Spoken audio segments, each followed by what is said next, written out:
दूसरे पद को समझने का प्रयास करते हैं।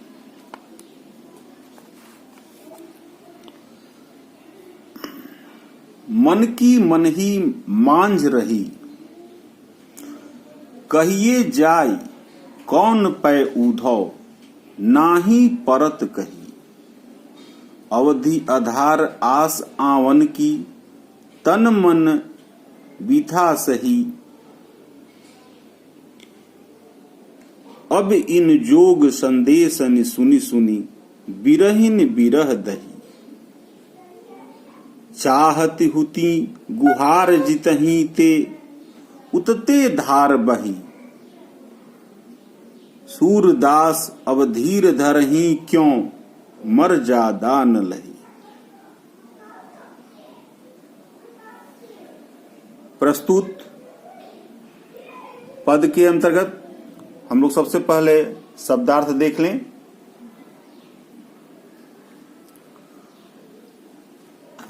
मांझ का अर्थ अंदर में, अवधि का अर्थ समय, आधार का अर्थ आधार, आस का अर्थ आशा, आवन का अर्थ आने की, बीथा का अर्थ व्यथा,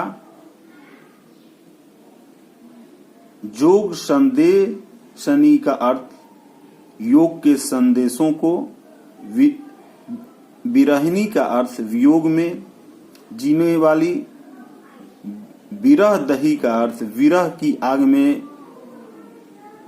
जल रही है, हुथी का अर्थ थी, गुहारी का अर्थ रक्षा के लिए पुकारना, जितही तय का अर्थ जहां से, उततय का अर्थ उधर से, धार का अर्थ योग की धारा, धीर का अर्थ धैर्य, धरही का अर्थ धारण करें, रखें, मर्यादा का अर्थ मर्यादा और लही का अर्थ रही। बच्चों, प्रस्तुत पद में गोपियों की व्यथा का वर्णन है।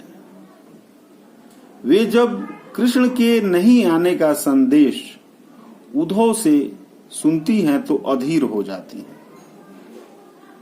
गोपियां उद्धव से कहती हैं कि उनकी अभिलाषाएं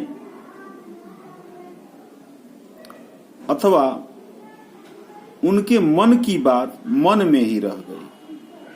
हे उद्धव, अब आप ही बताएं, हम अपने मन की बात किससे कहें। अब तक उनके आने की आशा ही हमारे जीने का आधार थी। उसी आशा के आधार पर हमने अपने तन मन के दुखों को सहन किया। अब उनके द्वारा भेजे गए जोग अर्थात योग के संदेश को सुनकर हम विरह की ज्वाला में जल रहे हैं। हम जहां से श्री कृष्ण के विरह की ज्वाला से अपनी रक्षा करने के लिए सहारा चाह रही थी, उधर से ही योग की धारा बहती चली आ रही है।